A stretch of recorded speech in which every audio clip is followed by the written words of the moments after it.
This episode of The Couch is proudly supported by Retrovision, the right advice at the best price.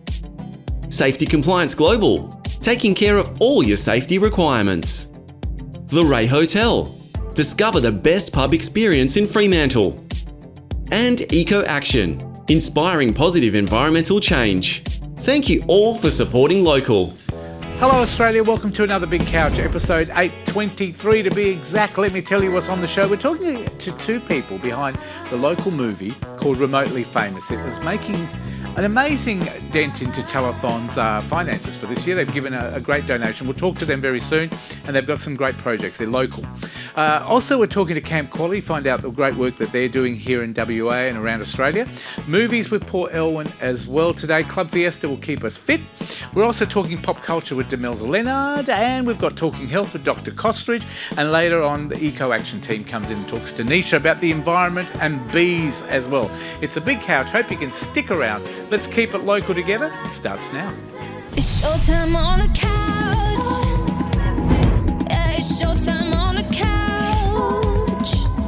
You can see it from your house. You can watch it from your house. It's showtime on the couch with Fred and the best in town. Oh, it's showtime on the couch. There we go. Well, welcome to The Couch, one and all, and thank you for your company wherever you might be watching us, whether it's on Foxtel around Australia on Channel 173, or you might be watching us on Nada TV on the app or live on their brand new station, or you might be watching us on C44 or C31, whether it's on the app or the Plus facility as well. Welcome, one and all. I hope you had a great week. Let's go straight into the show today. We are talking to two people that are behind a great movie. It's called Remotely Famous. We've got Brad Newland from Newland Films. Welcome to The Couch. Thank you. And we're also talking to Clayton Mitchell. Now, you're from something incredibly different, Yeah. and you're going to tell us about very soon, but you're involved with the movie. But thank you to both of you for coming in today. for Now, having us. Brad, tell me a little bit about Newland Films. Okay. Well, I first started Newland Films probably about 7 years ago. We just sort of started with some short films, as most film companies do, and built up to feature films. Radio Man was my first feature. Remotely Famous And we was spoke the to second you a one. few years ago about that one. Yeah, a couple of years ago for Radio Man when that first premiered. That's on Prime.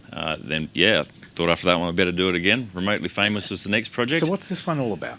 This one's about, it's got like a social media message, basically, just, putting it out there that social media is not everything, reminding people to get off their phones a bit and live the real life. So it's about two girls that want to go and be social media influencers, travel bloggers. They don't really have any much experience in the outback, but they think they're just going to go out there and just do it. And my character, which is the outback blogger, the more professional one, Outback Dale, warns his sister that, I think you should get some more experience doing this. You're not really cut out for remote regions, but she doesn't listen. She's like, anything you can do, we can do it. So she goes out there and, Mother Nature just sort of teaches them a bit of a lesson when they break down in the middle of nowhere. Yep. And, they're sort of just, it becomes a fight for survival, basically. How long did it take you to make the film? It took about a year, and that's from writing, starting writing to ready for screening. So Okay. it's not a bad turnaround for an indie film, and that's 9 months of filming. And how many people were involved in the movie? Cast and crew? I didn't count with that one. I think that Roughly. probably maybe it had a smaller cast. I would say we probably had about 60. That's quite a big cast. Well, Oh, for and crew. Outback Dale, the sequel Yep. we've got at the moment, we've got 115 That's casts. amazing. So it's a bit bigger. But you know what? The ability for you to give young people and West Australians a lot of experience in the industry is a great thing as well. This movie has a bit of a link with Telethon. Yes, it does. Let's introduce you, Cam. Thank you very much for coming in today. Tell us about your organisation. Who do you run? I started a thing called Songs and Smiles, which was a challenge to do 365 days of songs, Yep. which is a different song every day for a whole year to raise money. Can't do the same band and all that stuff. So we did that, and we ended up raising over $10,000. for 4 different charities, and one of them was Telethon. Now, Clayton, I believe you've got a little bit of a part in this movie as well, just a small one. Not the one we screened, but the next one. Yeah, We'll yeah, talk so, about that. yeah. We're filming now. Was that part of your negotiation? No, it's a very small part. Very small part. So, are you both actors? Is this your passion? Was always acting? I always enjoyed acting, but I mean, I dabbled in the acting industry for a long time, but apart from getting jobs as being an extra on a TV commercial or something like that, not much was happening. So one day I just decided, I thought, this is what I want to do. I'll just make it happen myself. I'll write and produce and cast myself, and no one can say no. And we were talking about this off air. A lot of people don't realise. They think, oh, what a great lifestyle. It is a great lifestyle, but you have to have a job to sort of pay for it. Oh, of course. Yes. And you guys have both got other professions as Yeah. well. Now, with this movie, it's been a great result. You had a screening at the Backlot.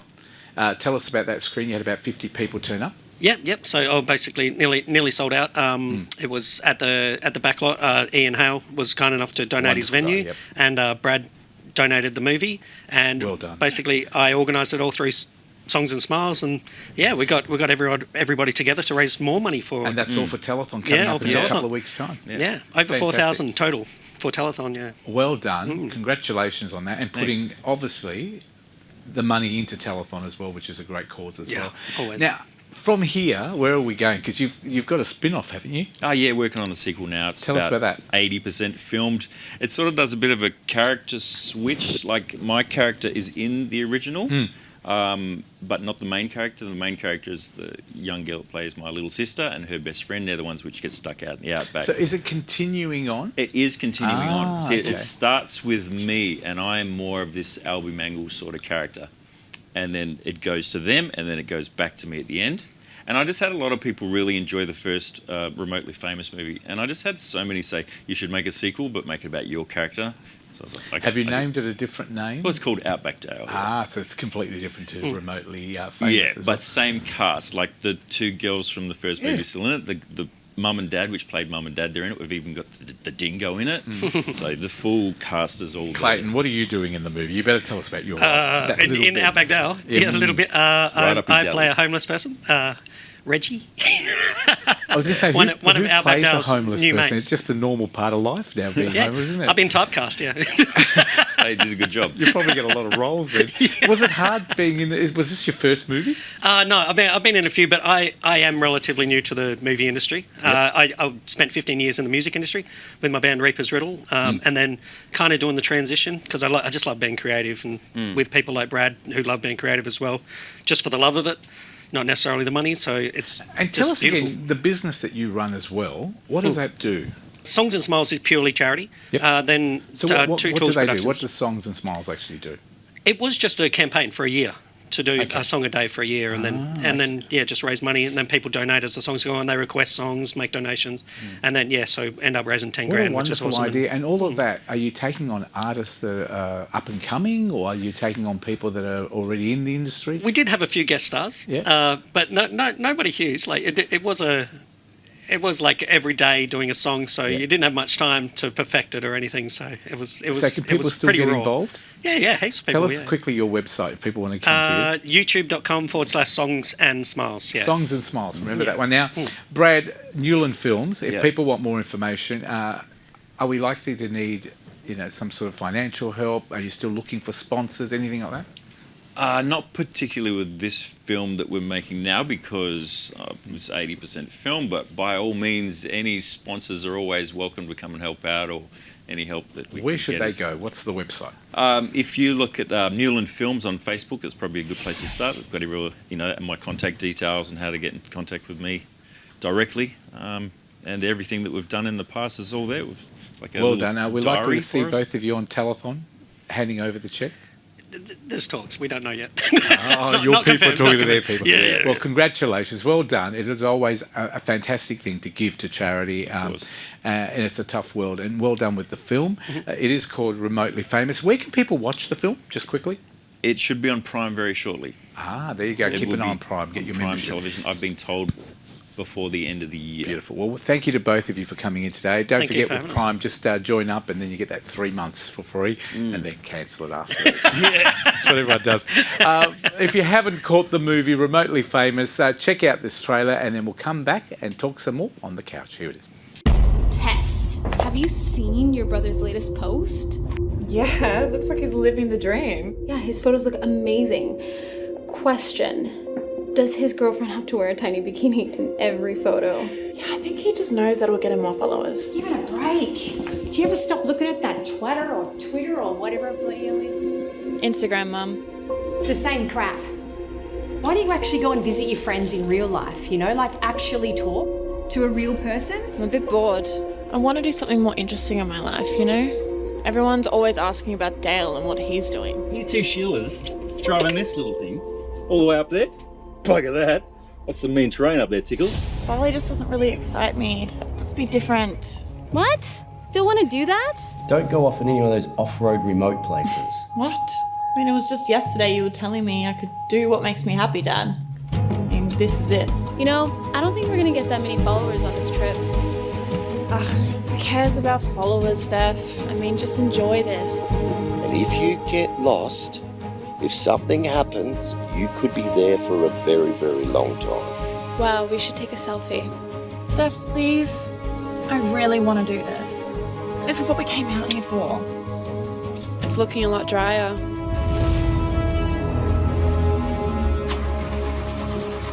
Are we going to be okay? I notice. She would have called by now. What if no one answers? They will. Look, I think you need to ease up on that stuff. What stuff? Your phone stuff. It's getting a bit much. Hey, look. Is that a dingo? We're just gonna keep following this track till we find Tess. I want to say bye to my parents. Dale, he's got a gun. It's alright, Ernie. I just got the wind knocked out of me. My mom and dad.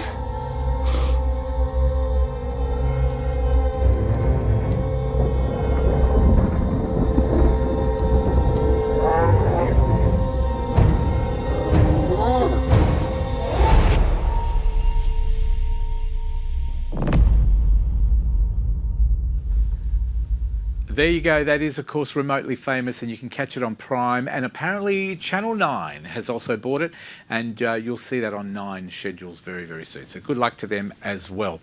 Remotely Famous. Now, somebody that's not remotely famous is Camp Quality. They are famous because they've done a great job for so many years. We've got Tessa Litton in.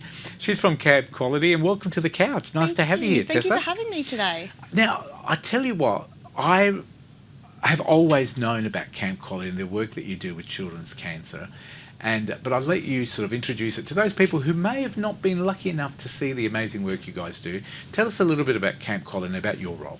Perfect. So we've been around for 40 years now, and we help kids and families impacted by cancer. So we look after two different cohorts. So we look after a child patient, so a child with cancer, but we've also now do the parents who've got cancer, so a carer. So there's the two separate groups. We look after them all, but we look after the whole family, so the siblings as well. And we do that through a range of things. So we have our camps, which obviously Camp Quality, our family camps, child camps, Kick family camps. We also have getaways now, which are at our RAC resorts here in WA, and then we have them nationally, where the families can just go away for 4 nights, reconnect as a family.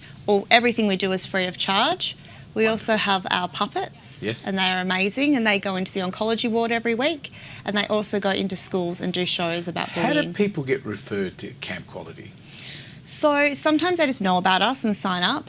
In the hospitals as well, the social workers, the doctors and the nurses will talk about us as well.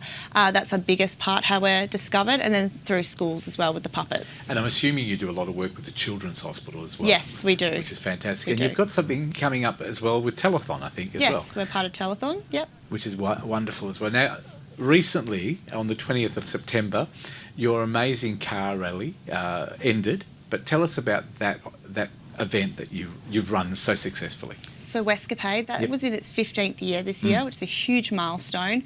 They're an amazing group of people. We had 30 cars this year, from themed cars from Shrek to Bluey, I think this year they might have had Minions, Star Wars. How long does it take for people to get together? Like, I know it's open again, people can nominate. Yep.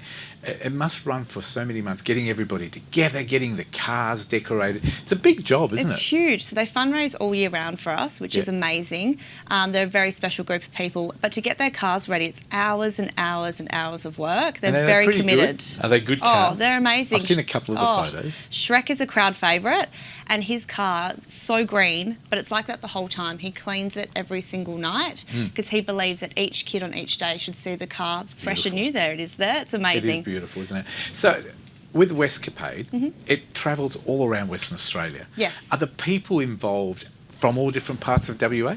They are, yes. We've had a big cohort this year. We had a lot of new cars. A lot of them are out of Bunbury, a big part of the cars, but from all parts of Perth. And then we have Escapade, which is the Sydney, Melbourne version of Westcapade. Which is through Camp Quality Australia.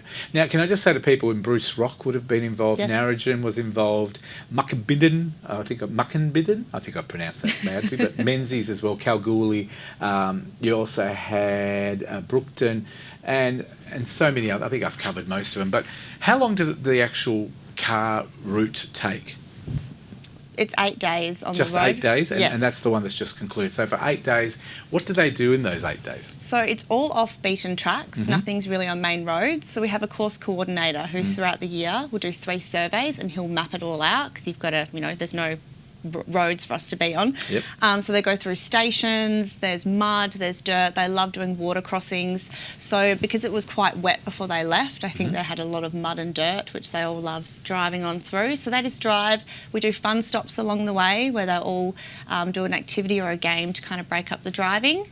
And then different theme nights, they'll get all dressed up in all the different towns we go to. Is there a time that they have to have? Is it like a race that they all start in the same spot? No. So every morning they're given the notes of the day, which has where they drive, but no speeding. It's all road rules. It's just to get there safely and have fun. Yes, family friendly, but no kids. You have to be over 18 to go on this event. Beautiful. And it's obviously a lot of fun, a lot of work, and they're raising a lot of money as well for Camp Quality, I'm assuming. They raised a lot. This year they raised over $360,000. That's a lot of money. Phenomenal. Well done. $360,000. Well done to those people, the volunteers that put the effort into the money as well. Well, they're amazing. Now, Westcapade's coming up again. Can people get involved? They can. So we will have registrations open from early November. And next year's event is looking to be in August, September, and it will be down south this year. Next year. Is there a rule, the type of car you can have? Like, could I take my GWN Jolly on, or does it have to be a themed car? Do I have to decorate it? First year entrance, you don't have to kind of see if you like it, because it is a big investment decorating those cars, and they're only really driven for the event. So first year, you don't have to have a themed car. So the people taking part in this journey, do they go out, have they already got, most of them probably got these beautiful cars in like a showroom condition, and then they dress them up and then they travel with them, or do a lot of people buy a car and do it up? I think it depends. A lot of them, when they started this event, already had the cars, but then some will buy an old car, do the first year, and then pick a theme and theme it. Amazing. And you guys are doing a lot of other work as well. Tell me about some of the great programs coming up as well with Camp Quality. We are very busy at the moment, actually. Next week we have Convoy, which is our truck event, where there'll be 220 trucks driving around Perth. That's starting at Curtin at the hockey stadium, and then they will drive around through Tonkin Highway, along Morley Drive, back again, and then from 10:30 to 1 we'll have a free family festival. What a wonderful tradition. And like you said, 40 years. Now, I'm assuming you haven't been there for 40 years, but it probably feels like you have been the work that you do. How do people get involved? The public, I know that people can be referred through the hospital, etc., if they've got a child with cancer or they've got cancer themselves. But if people want to get involved by supporting the charity, whether they want to be a volunteer or with money, how can they do that? So of course you can donate. You can donate directly onto our website, or Convoy at the moment is open for donations. But we're always looking for volunteers. That's how we run our camps. We use volunteers. You can go online and register to be a volunteer, and it's amazing. We do amazing work, and it's so nice to be part of the camps. No, definitely, and it's an exciting opportunity to get involved and have some fun as well. While it is a serious topic, obviously, cancer treatment and children suffering with cancer. But hey, well done to all of the team. Was there anything that I left out? I know we talked before we came on air. Anything we've forgotten that you want to just say thank you to anybody, or you want to remind people of? Well, I want to say a special thank you to the Westcapadians. Another amazing year. I mean, $360,000, phenomenal, and we can't wait to see what they do next year. And take a look at Telethon. One of the Telethon children is from Camp Quality. So well done. Thank you very much, Tessa. you. Nice having you here. Hopefully you'll be a regular feature on the couch. I'd love to. I'm Thanks looking for forward having to having me. you back. Love the t-shirts with the smile. And it's all about that, keeping people happy as well during a hard time. We'll take a break. More of the couch coming up right after this. Stick around. Paul and Demelza are coming up.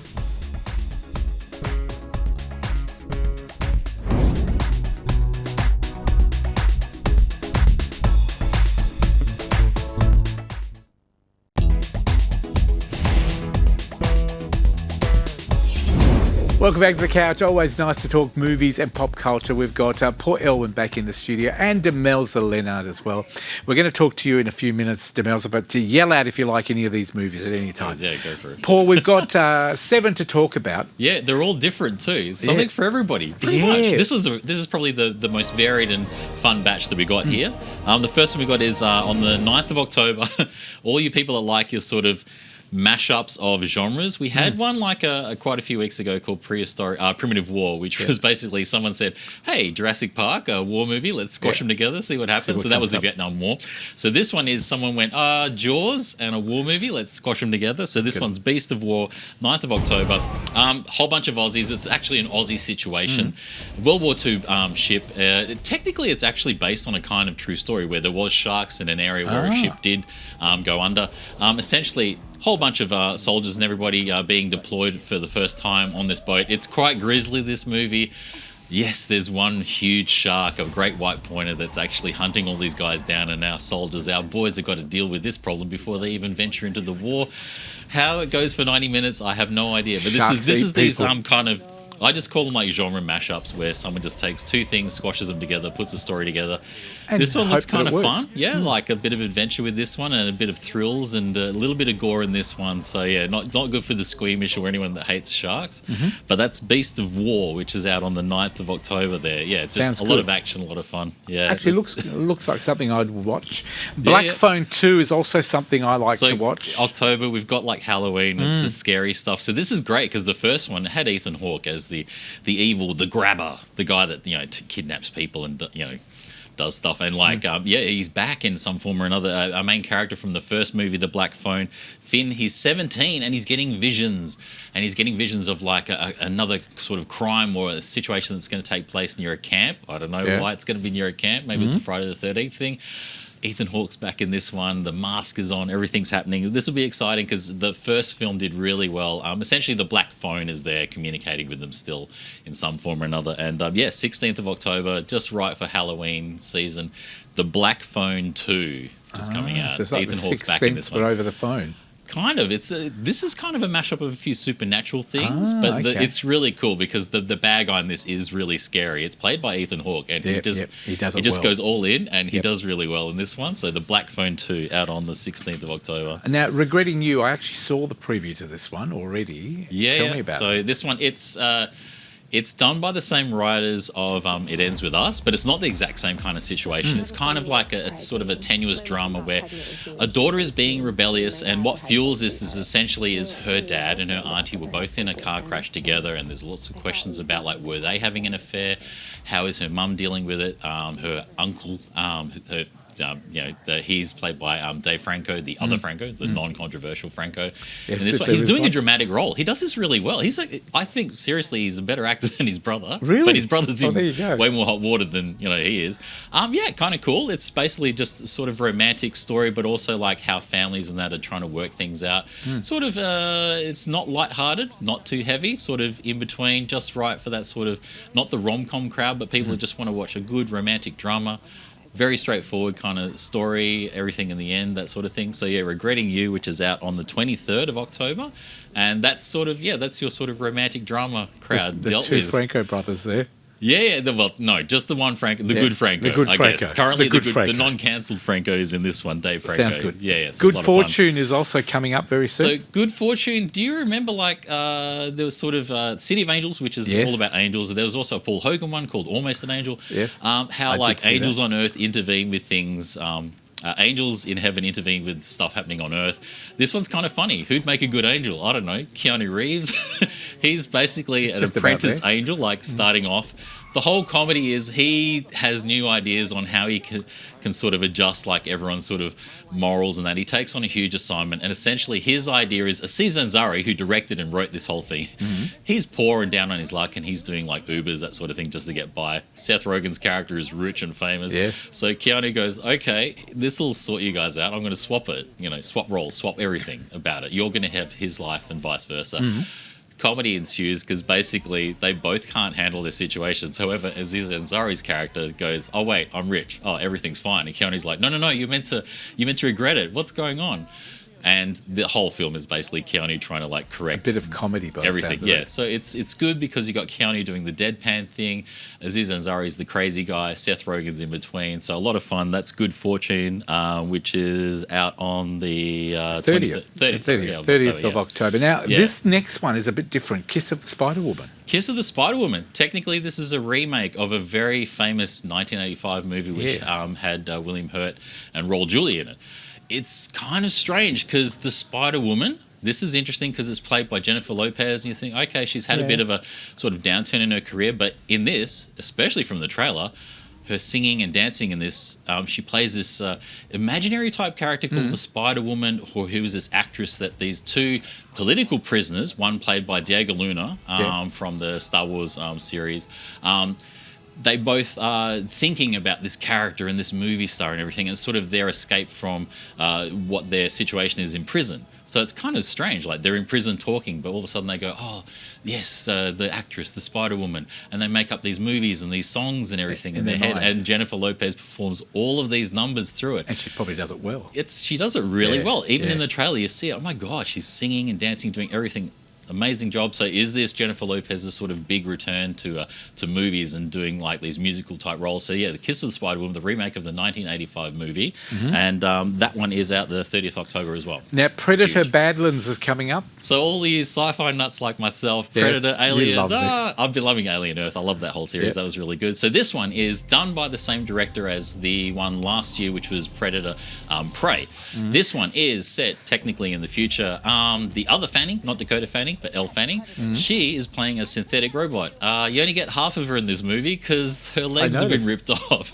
And she's still alive. She's still alive because Wow. synthetics can do that kind of thing. They're kind of cool, but she offers the humor and everything with this. She's actually teamed up with this actor playing the Predator. He's huge. This guy is massive. The Predator is always tall. This guy is actually that physicality. He's really tall to big start dude. with.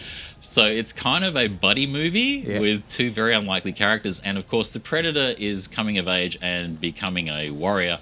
And so he sort of flips a coin and goes, I'm going to go to this planet. And he just happens to choose one of the deadliest planets in the whole universe. And so they both team up to sort of survive the planet. But then they realize, wait a sec, there might be other hunters and other people here as well. And why is she there? That's one of the main questions in this. So yeah, a lot of fun sci-fi. Interesting. Predator Badlands, that's out on November. And the last one is Now You See Me, Now You Don't. So technically it's Now You See Me Part 3. I love the first two movies. If you can watch the other two, it's basically Ocean's 11, but for people into magic, I guess. Harry Potter.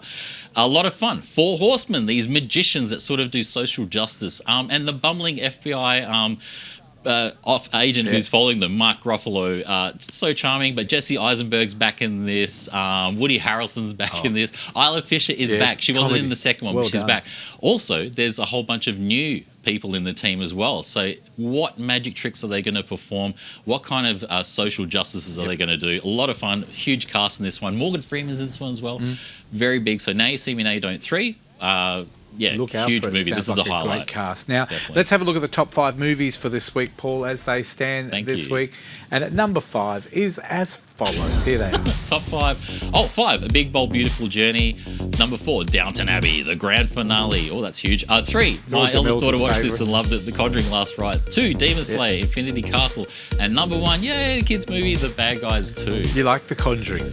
Yeah, it's fun. It's a huge series, so yeah, a lot of fun. Fantastic. Now, we're giving away some movie tickets to go and watch whatever you like. Thanks to Hoyt Cinemas, you can go and try some of their new seating with all the sound effects and smoke and all that type of thing at Hoyt's in Midland, if you like. They've just been renovated, or Cannington, or anywhere else you like. All you have to do is send us an SMS to 0439 929 929 with the code word, which is, of course, Hoyts.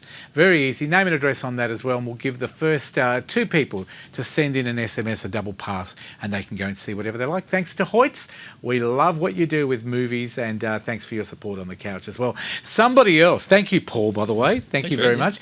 We're talking pop culture. This is something you and I know a lot about. Demelza, welcome back. Hi. You've got some great topics to talk about. Do I? Excellent. Good Well, to know. Robert Irwin, Mate. he's in the news everywhere. He's Dancing with the Stars look, over in America. Robert Irwin is dropping a few thirst traps at the moment, and some older millennial women don't know how to handle it. What do you think of It's a him? bit- Do you think it's is been he a a bit bit of hot hot stuff? Is that what he is? Look, I think he's definitely very good looking, and I think he's playing very well into the market that he needs to. He kicked it off with the Bonds. This is his performance here on He's Dancing done with well the Stars. for a non-dancer. For a non-dancer, remember Bindi won the correct. US Dancing with the Stars a few years ago, so he is also following in his sister's footsteps. Now, I don't think a lot of people were actually paying attention to his technique. What, taking his shirt off? In this particular performance. He, because in terms of the salsa, he actually got panned by Derek Hoff, one of the judges, saying that he wasn't really hitting the marks the way that he should have been. I don't think people cared. I think if he wins, he's going to win off that popularity vote. He's a good guy. He comes across as a great bloke. Plus, then he's playing to the audience incredibly well. He has been paired with a fantastic dancer in Whitney Carson as well.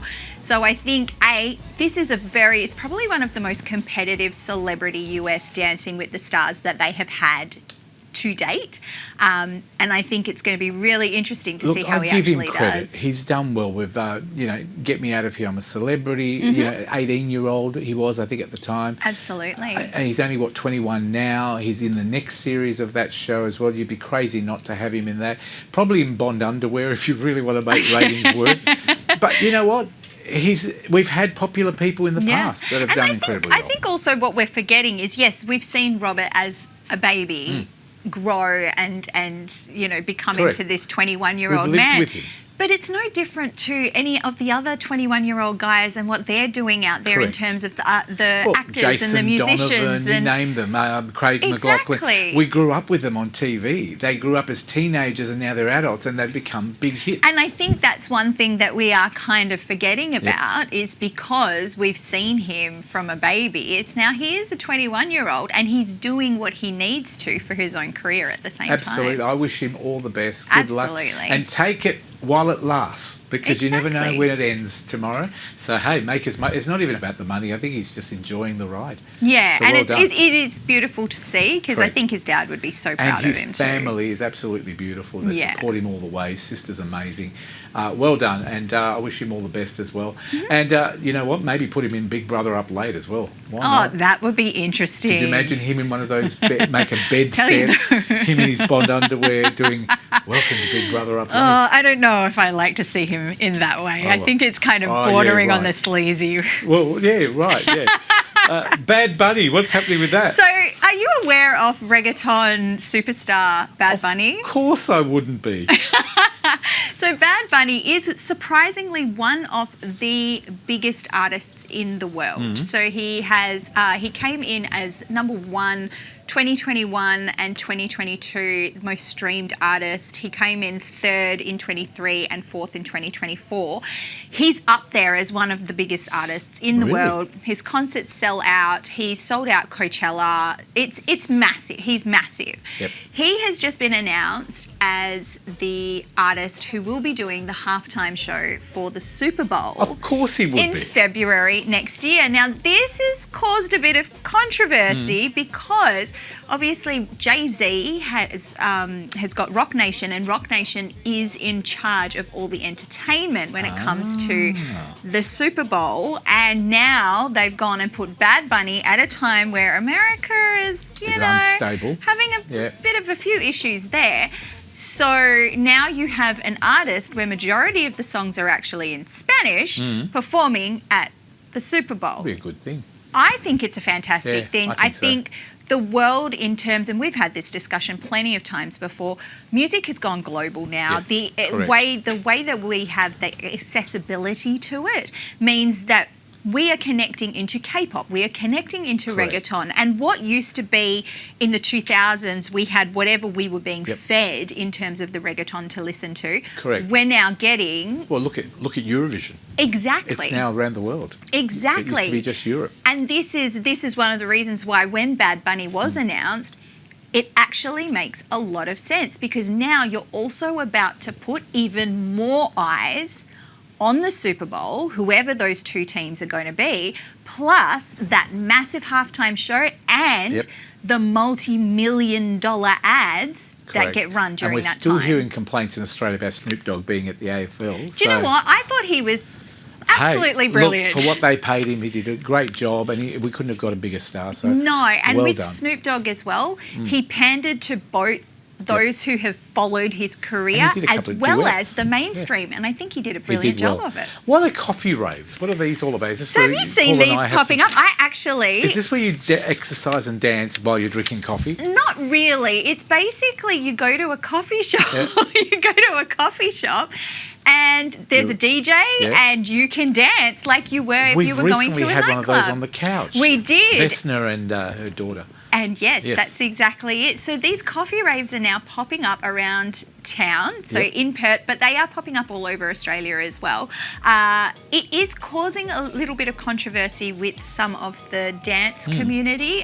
Peking Duck, Kel Halliday, had something to say about how he wasn't too happy about it because he feels like it might be at the detriment to rave culture. You know, we're seeing this huge. So here is Cuppa Beats, one of the coffee raves that happened recently in Perth, and basically what we're seeing is this health kick. So Gen Alpha, Gen Z are kind of swaying more towards having coffee raves as opposed to having the late nights, having the shenanigans, binge drinking. Well, anything that goes away from alcohol is going to cause trouble because there's money going to be lost, and coffee's not as expensive.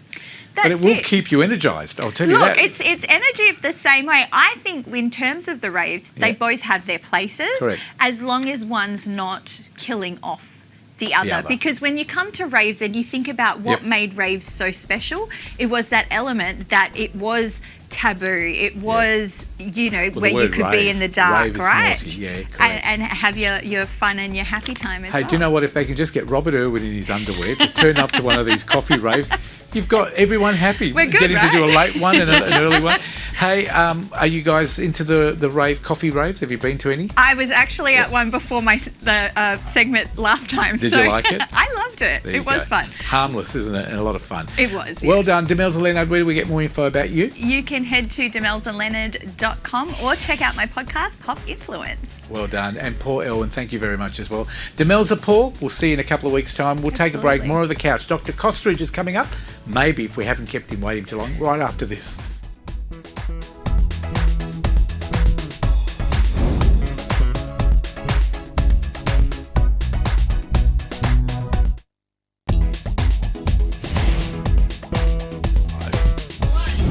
Welcome back to the couch. As always, health is very important. Vitamin D is something that I absolutely stand by and sit down by as well, because it does amazing things for you.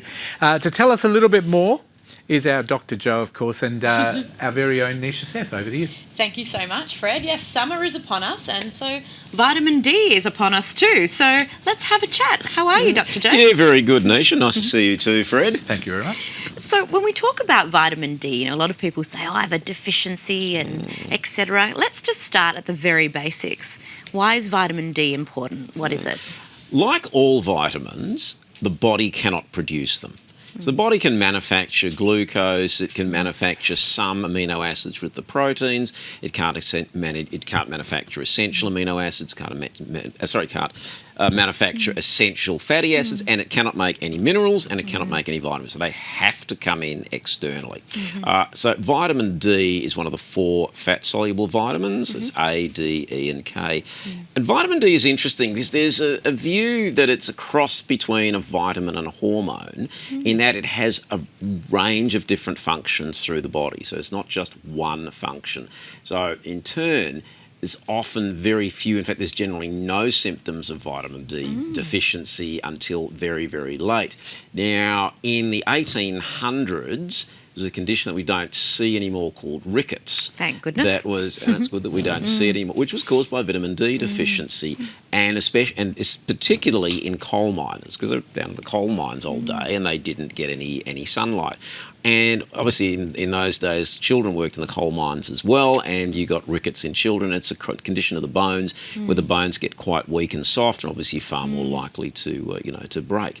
Now we don't see that anymore. People don't work underground all day, and if they are working underground, it's not going to be for the hour, literally from sunrise to sunset. The more modern coal miner is probably the office worker who's in the office all day and also doesn't see any sunshine. Perhaps in one of those big towers in the city. Yeah. And it's estimated, there's been some data that 40% of the Australian population are deficient in vitamin D. Now, wow, which 40%. Is staggering when you consider that you can get vitamin D free from the sun. The active vitamin D is formed within the body, in the kidney and the liver, but in turn it is formed by, or after perhaps more correctly, conversion of the 7-isomer to the 3-isomer. We don't have to get too technical about the We know you know your stuff, Dr. Joe. Yep. And that happens under the influence of UV rays. Right. So it's the UV rays that hit the skin. In the skin, the 7 is converted to the 3, goes into the bloodstream, goes to the liver, and eventually get the active form. So it's a whole process that's really important here. Yeah. And this latest study showed, surprise, surprise, that people who are using SPF 50 on a daily basis will be deficient, or very likely to be deficient in vitamin D, because it's blocking the UV rays. Now, that's useful. You don't want to get burned, absolutely. But somewhere between not getting burned and not getting any UV rays is a sweet spot that enables you to not get burned, but also get enough vitamin D. And that's been estimated at between 10 and 15 minutes a few times a week, whether it's 2, 3 or 4, on. And all you need, you don't have to lie out on the porch if you don't want to. You can, but you don't have to. Face and forearm. So you're not going to get burned doing that. Now, there are some exceptions. People who've got a history of melanoma would not be advised to do that. And for some people, they're going to need to take vitamin D supplements. But the interesting statistic came out of America. Vitamin D is associated with, so vitamin D deficiency does not, and I really want to emphasise this, does not cause colon cancer or breast cancer. Okay. But vitamin D deficiency has been implicated as one of the contributing factors. And some work out of America, this was done about 8 or 9 years ago, suggested that, yes, we want to be sun smart, but if we're a bit too over smart, that there may well have been more cancers contributed to in the bowel and the breast than prevented in terms of melanoma. So it's about getting that sweet spot, not going to extremes. No, we don't want to be like in the 60s and you put olive oil in your body and lie there all day, or coconut oil or whatever. No. But if we never get any sunshine at all, that's also a problem. So do you recommend, Dr. Kosterich, that people go and then measure their level of vitamin D, or only if they have maybe, some symptoms? Because you said there's no symptoms, that's why I'm asking the question. Generally aren't. So essentially, it is based on circumstance. So no, it's not mine to say that anybody out there should or shouldn't go and do that. What they can do is have a chat with their doctor about their own particular circumstances. Good, okay. Yes, excellent. And in terms of getting out in the sunshine, you mentioned sort of 10 to 15 minutes, is that correct? Yep. And look, if it's the 3rd of January and it's 40 degrees, which it might be again one day, I mean, we've had this never-ending winter in Perth this year, and it doesn't look like it's about to end anytime soon, but one day, no, you don't want to do it at 3 in the afternoon. It's often before sort of 10 in the morning or after 3 in the afternoon. Look, you've got to exercise one thing that the academics and the big public health hate, which is your own discretion and your own judgment about what's a suitable thing to do. Yeah. And can I ask you the question around being in Australia? We often hear in the media that we are underneath a hole in the ozone layer and we have to be super careful with the UV rays. What's your thought process? Garbage. Okay. Look, it comes back to having that 10 to 15 minutes a few times a week, not getting burned and getting enough vitamin D. And if you use SPF 30 versus 50, is there going to be a little bit more coming in? Or Yeah. See, there's been a bit of controversy recently around sunscreens and do they necessarily do what they're claimed to do. Now, the SPF system, and this could be a whole separate discussion, is actually quite confusing because SPF 50 is meant to block out 50 times the amount of, 50 to 1, whereas SPF 30 is 30 to 1 and 15 to 1. So when is 30 double 15? No, not actually. And 50 isn't quite double 30 either. So there's a little bit of marketing comes into that. Right. So yes, the higher the number, the more the UV rays are knocked out. But you sort of think, is 30, normally 30 is double 15, but it doesn't quite work like that. Okay, are there people that need to be super careful of the UV light though? Oh, look, people who've had a diagnosis of melanoma or perhaps where there's a first degree relative, and a first degree would be a parent or a sibling with melanoma, they probably need to be a little bit more careful. But the vast majority of people can get a little bit of sunshine without any particular increased risk. Fantastic. Dr. Joe, always so knowledgeable. So with that 40% statistic that you mentioned earlier, I think it's safe to say that you've got some good recommendations, team, out there on getting out in the sunshine as well. Where can we find out more about you and what you're up to? Look, we're still at the website, drjoetoday.com, but the podcast, Dr. Joe Unplugged, which is on all the usual places, Spotify, Apple, YouTube. People can go in there. We put up some content every Monday. Excellent. That people can listen to and obviously like, subscribe and tell their friends. Beautiful. Thank you so much. You have a lovely rest of your day and we'll look forward to seeing you next month on the couch. Thanks, Nisha. If you've missed any of that, of course, you can go to our Facebook page or thecouch.com.au. It's back to you, Fred. Thank you very much. Nisha, I won't be asking Dr. Joe about putting in solar panels because I know what he thinks about the sun. But hey, Dr. Joe, why do diabetics need to go out in the sun? Why do I take so much vitamin D? Just a quick question. Again, there is some links, and when I say links, it's Yep. not cause and effect, Yep. in terms of diabetes and metabolism and the role of vitamin D in metabolism. So there's some suggestion that people with diabetes may need a little bit more vitamin D to compensate for how it's metabolised. It's not absolutely proven, but there is some work that suggests See your GP for more details. They know the best. Thank you very much to both of you. We'll take a break. More of The Couch coming up. Eco Action is coming up with Nisha and the team after this. Connect with The Couch online through Facebook, Instagram, and YouTube.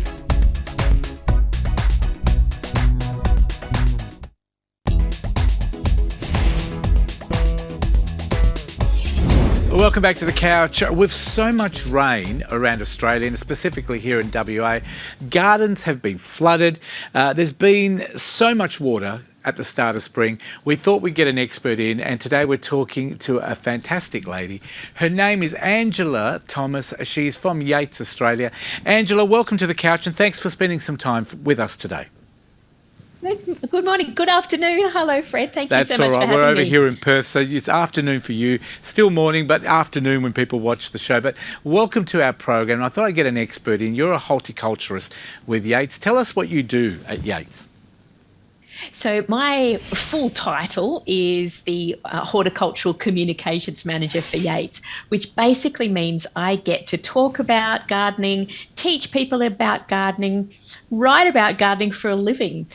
So apart from maybe the official chocolate taste tester at a chocolate factory, I think I have the best job in the world. Absolutely. Can I say you're no stranger to people on television as well, on the Nine Network, of course. You've been part of Garden Gurus as well, I believe. Yeah, so I do a little bit of work with them, and they're a lovely crew to work with. And anything that basically gets people out in the garden or helps them solve problems or is a source of inspiration, which is great. So I've been lucky to work with the Gurus team for a couple of years, and it's been so much fun. Well, today I wanted to ask you about the water problem that we've had, the rain, the weather that we've had all around Australia, and you'd be no stranger to it. How has it affected gardens around Australia and here in WA? You have had the wettest winter in many, many years. So it's a real challenge for gardeners and gardens and all the plants in them. So there's a couple of things that people can do. So when it's flooding, if you can help get the water off the lawn or the garden, sometimes you might need to dig a little bit of a channel, make sure your gutters are not clogged with leaves and lawn clippings or soil, so you can free those up. But try to get as much water off as quickly as possible, because what happens is when the soil is damp for a long time and waterlogged, the poor roots don't have access to any oxygen. Then the lawn and the garden can start to go a bit yellow, roots can rot, and things can really start to look ordinary. So Isn't it amazing? People believe that because it's raining, and I've had the same problem with my lawn in winter, thinking there's so much water, the lawn is going to be healthy and it's going to, grow. But instead, it's not necessarily true, is it? You can have too much of a good thing. So Correct. Even when you've got sandy soil, like a lot of your WA team over there, it can still be waterlogged, and all the little pore spaces in the soil get filled up with water, and basically the roots of plants and lawns drown. So moisture is good, but you can have too much of a good thing. So the number one tip, of course, diverting the runoff of the wet areas as well. Number two, let it breathe. Now, what's that all about? Compacting and aerating the area. Yeah, so one of the things that it's really important to do, stay off a really waterlogged lawn and garden for as long as possible, because every time a footprint goes onto the soil, it compacts it, and even less oxygen and spaces for roots to grow happen. So stay off it for as long as you can. And then this is where we get an aerobic workout. So I want people to grab a big garden fork, sort of like a pitchfork, and then walk around your lawn, and you can do this in the garden as well, and take a step and drive that pitchfork into the soil, wiggle it back and forwards just a little bit, drive it about 5 centimetres or even up to 10 centimetres into the soil, wiggle it back and forth, and that opens up the soil and lets the roots breathe, lets some oxygen down into the roots. And so that's a good thing for lawns and gardens. And then what you can do after you've aerated the soil is you can apply some top dressing to your lawn or some organic fertiliser, and that filters down into the soil and helps nurture the roots and promote strong root growth. So there's a couple of things that people can do. Do you need to get rid of the water first, obviously, before you put anything on top? Yeah, so if you can divert it first. So, but as I said, if you can stay off it if it's really super waterlogged, if you are squelching around on the lawn, that is too wet for really to do anything. So just let the major amount of water divert. Make those little channels that we spoke about before. If you can, try to divert it off the lawn and garden if you can, and then it's time to aerate. And then get the pitchfork and poke it into the ground and let it aerate a bit, and that's a great tip. And what about clearing the clutter? How does that happen? So what you need to do is make sure that your lawn and your garden is not trapping any moisture. So you might have leaves on the lawn, like if you've got from leftover from autumn, or even lawn clippings. Get them off the lawn as well, because anything that's on top of the lawn will hold more moisture. The lawn will grow yellow and really unhealthy underneath. So clear off all the debris particularly if you've had flood water come across. Yes. That can carry debris with it. So get that off the lawn. You might need to get a rake. Yes. And again, getting another aerobic workout when it comes to garden care is to get that off the lawn, put it in your compost bin or put it in your green bin or get it off the lawn to help let the soil and the lawn breathe. Now, the last one was quite interesting for me when I was reading it, fighting off pests and disease. How do we do that? There are a few insect pests and also diseases that love when the soil is nice and moist. So there are little beasties, little insects that attack the lawn. They live underneath the soil. So the wet weather, all the wet soil combined with the warming temperatures that we're getting in spring could lead to an explosion in lawn pests. So if you start to see your lawn die off in patches or the grass starts to come away, or you might see larger birds like magpies pecking at the lawn, they're searching for grubs in the lawn. So they're nice juicy treats for them. But a lot of lawn grubs can do a lot of damage to the lawn. So keep an eye out for any symptoms like that. Yep. But also diseases, whether it's in the garden and the lawn, really love moisture. So, and with the warming weather, you might get patches in the lawn that look discoloured. So look out for those. And then there are lawn fungicides that you can apply to try and help reduce the disease pressure on your lawn. Fantastic tip. Now, I wanted to show you, Angie, a little bit of footage, because over here we've got a place called the Henley Brook Pub, and this was their grass or their lawn before the amazing rains that we've had, the quantity of rains. The rain came down for days, lots of water, and I'll show you some footage of what it looked like straight after the rain, and this is what it looks like now, and it's incredible. And this is the problem that we're saying. But when you look at a problem like that from your point of view, Angie, do you reckon that can be fixed up? Very much so, particularly if it's not going to last for a week or a couple of weeks. Hopefully that water is reasonably temporary, but then I would be looking at the gutters to make sure that they're not full of debris. Yes. So try to open them up, try to get as much moisture off that soil surface.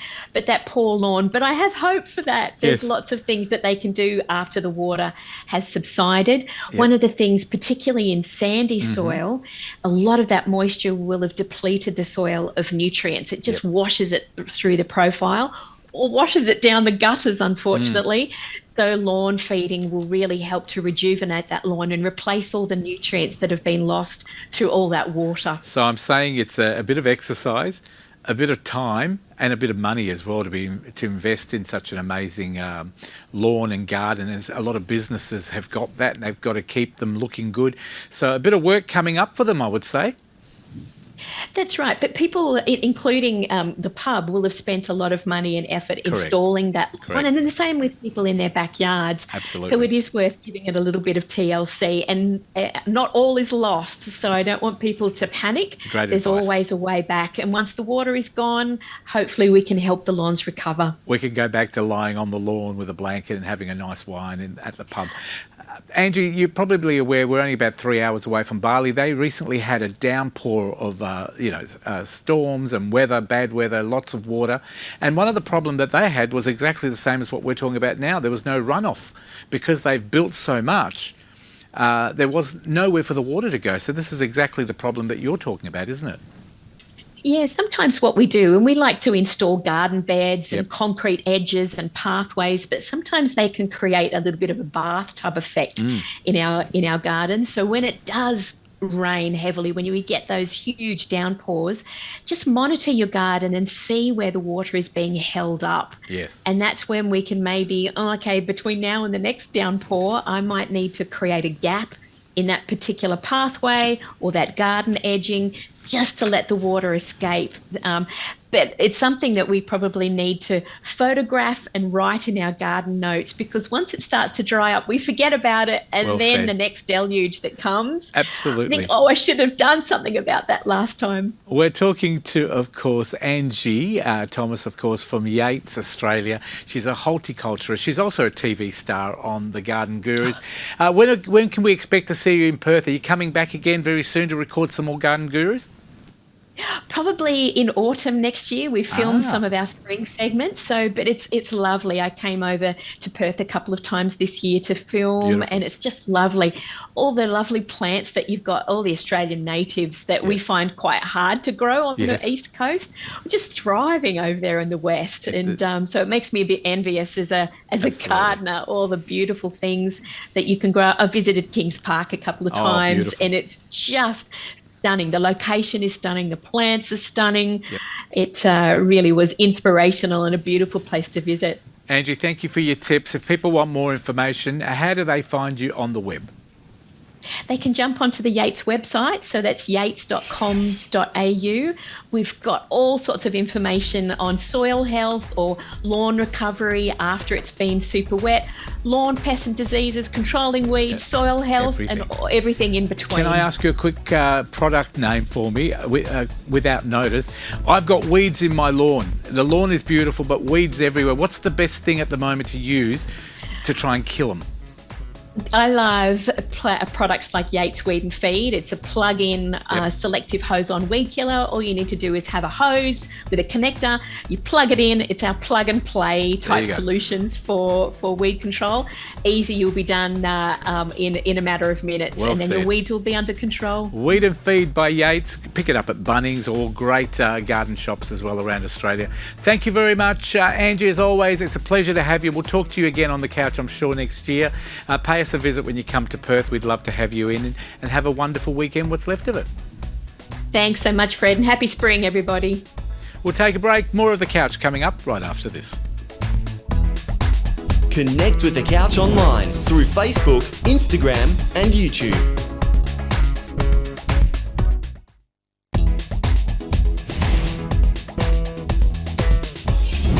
Welcome back to The Couch. Always nice to talk honey and sweet things. Today we're talking bees and all about bees with Eco Action. But to talk to them, we've got our very own bee, Queen Bee, Nisha. Wow, thank you so much, Fred. Welcome to The Couch again, Eris from Eco Action. Thank you so much. And today you've brought a lovely guest on as well. And Dr. Kit, you are a native bee scientist, so we're very, very happy to have you on talking all things bees. But for those that may have missed some of our previous segments, maybe we can start off, Eris, with a bit about what Eco Action does. Oh, absolutely. So Eco Action is, we do so much. We do art projects. We try to connect communities with their environment. We try to make sure they're aware of their native species, because we find that a lot of us, they recognize, hey, there are insects and there are other animals, but they don't really understand truly the importance of these creatures. And so we do a lot of things with kids, adults, and community events, essentially. Fantastic. So you've been very busy. Crack that joke. Very good one. What have you been up to lately?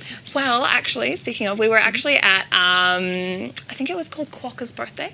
Oh. So on Rottnest Island, they have little birthdays for the quokkas. Quokkas are gorgeous. And there was a wonderful stall. We were working with so many people, and we actually created about, I think, 300 native bee hotels.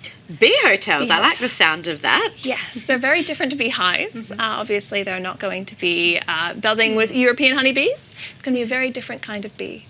Wow. So part of Eco Action's work, like you said, is connecting community. Were you working with a lot of children? Yes. We were swarmed with children. There were parents. Oh, I love the language. Swarm. We're really into this. There were parents coming around asking. Everyone was buzzing. Just obviously an expert. And it was just so wonderful because actually Kit was there with me and she was helping us educate about all of these beautiful species. Kit, tell us, what is a bee scientist? Because you've studied, so what does that look like? So I studied the native bees. There's been a lot of research on the European honeybee, but not much about native bees. So my research has been looking at the biodiversity of native bees, how we can conserve them in urban areas, the impact of honeybees on native bees as an introduced species, the response of native bees to bushfires, and also identifying and describing new species of native bees. Wow, the bees are so lucky to have you. And you've all noticed, obviously, we have two beautiful bee outfits here. I hope it be obvious. Very passionate inside and out. Now, you mentioned the native bees, so we kind of hear a lot about honeybees. What's the difference? Either of you can answer this. And what's the difference between a native bee and the honeybee? Well, I think Kit would probably be the best qualified person to answer that, seeing as you have a beautiful PhD and a doctorate. So go on. So our native bees are so different to honeybees. Almost everything that you've learnt about bees doesn't apply to our native bees. So most of them don't live in colonies. Most of them don't have a queen and workers. They're solitary or semi-social. They can range in size from 2 millimeters, so really tiny, up to 2.5 centimeters. Most of them don't make honey. Some of them are super specialized and they'll only forage on plants in one family or genus. So as specialized as a koala.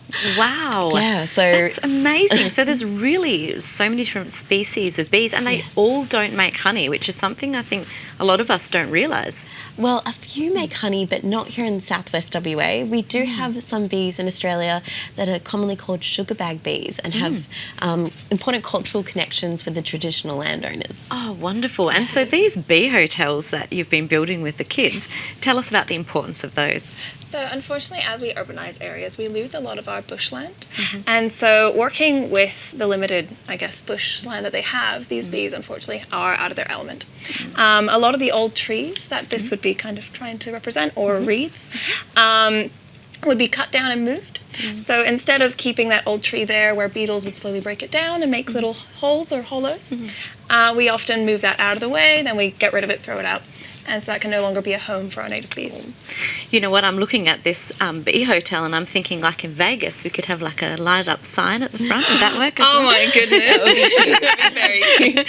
Oh, actually you mentioned off air, Dr. Kit, that they do make some big like life-size or larger hotels overseas, is that right? Yeah, there's sadly we don't have bumblebees here in Australia, but they made like a dollhouse for bumblebees, which was really cute. So cute. Yeah, but you can get really creative with bee hotels and design them, make a wooden block that looks like a hotel with the appropriate size holes in them. So yeah, you can make a like Vegas style bee hotel. Love that. Maybe have some gambling in there. So when we talk about native bees, let's talk a little bit about why we don't see them around as much. Well, I find that unfortunately people often don't know that they exist. So I feel like that would be a very big, important step, is knowing that they actually do exist, and they don't often look like the European honeybee. So we're often used to the black and white stripes, you know, that's a bee. Yes. Some of our native bees look like wasps. Wow. Some of them look similar to flies. Wow. And it's often really hard to find them because some of them would also just live in the ground, and you'd be like, oh, what's living in the ground? We don't know about that. And if you know where to look, if you look in the right places, you'll actually find that they're everywhere and they're trying to survive just like we are. So why is it important to help them? Are there lots of, obstacles to help them, or what are you guys doing to help out? Yeah, so the great thing about native bees is that although they're threatened, although they are underrepresented in funding and conservation, everyone can make a difference by protecting bushland, by planting native flowers, by not putting pavement or fake grass over the ground, by retaining big old trees, and by raising awareness and the profile of our native bees. Fantastic. And, you can sense the passion for both of you about bees. Okay, I'm really interested. Why are you so passionate about bees? How did you get started in this space? So I've always loved biodiversity, and sadly, like most people, I didn't even realise native bees existed until I was in my mid-20s, and then I learnt about Amygilla dawsoni, Australia's biggest bee, that has alternative mating strategies. I went on to study them. I have a tattoo of them. So I'm obsessed with native bees, and now I've dedicated my life to studying them and conserving them. And they're so fuzzy. They're so adorable. And so for me, I think it's also just a passion for everyone to know about these things, so that their environment also exists with them. You can't just be secluded and think, hey, this is my house, this is where I live, because you have creatures that were there before you that need somewhere to live as well. Well, you're both such warriors for bees, and also the whole biodiversity, like the whole system, which is amazing. With Jane Goodall's recent passing, rest in peace. She was a real warrior, wasn't she? And I think you're really carrying on a lot of that great work daily impact, daily actions can have big impact. Now, where do we find out, time goes so quick, but where do we find out more about Eco Action, their programs, bees? Beautiful. Well, if you want to reach out to Kit, Kit has a Facebook group called the Buzz on Wild Bees, I believe, and it is an amazing Facebook group. She identifies a lot of bees. For Eco Action, we actually do a lot of different sessions. We go to schools, we go to community events, libraries, all sorts, even Rottnest Island. Fantastic. I love that. And you find us at ecoactionwa.org. Fantastic. Well, I do believe you are a lady of many talents, and so Fred's going to talk to you about something else now. So back to you, Fred. Thank you, Nisha. There is a little bit of a buzz in the air. I did want to give you a bit of a sting, but this is an amazing jacket. We'll get Josh to grab a picture of this amazing jacket. Now, Dr. Kit, you actually make these and you designed them. Yeah, I designed the mural because I realised that there was so much misinformation and disinformation about what flowers our native bees need. And so this is a selection based on my research of some of the best flowers to support a biodiversity of native bees that you can get and grow in your garden. You might have seen that design previously because Costa from Gardening Australia has a t-shirt with that on it. Oh my goodness. So yeah, I have that on my Redbubble store called the Bee Babette, BEE.BABETTE. That's my stage name. I'm also a circus performer. What? Wow. Very multi-talented. And I do apologise, Nisha actually referred to your outfits. You're actually going night clubbing after this, but it's normal time. Do you guys love honey yourselves? Do you eat honey? Oh, yes. Or you don't touch it? Oh, I mean, I rarely eat honey, but I do love it. It's like a delicacy, a sort of like a sweet treat. Now, I probably do something that's a bit off standard. I like eating the honeycomb. Yes, look, violet crumble, all those type of things. Well done to both of you. Dr. Kit, we love the outfit. This is the outfit you guys are wearing. You're very passionate. Thank you to Nisha as well. And thank you to you at home for watching another episode of The Local Couch. We're trying to keep it local. Local eco, local doctor, local dancing music, local charities. If you haven't got the gist yet, we're keeping it local here on the couch. Thank you to Michael who came back. Michael waved to us on one of those cameras there. Michael's come back to help us today. Here you go, Michael. Michael Mass, of course, Tessa, Erin, Josh as always, and of course Alex, our crew, and Nisha, and the control room. Ella, first day doing sound. Great job, Ella. You've done a great job. Marcella doing our DA, and Adrian, our director. That is it for us, and Barbara in the green room. We'll see you next week with another local edition of The Couch. Until then, have a great week, Australia. Bye for now.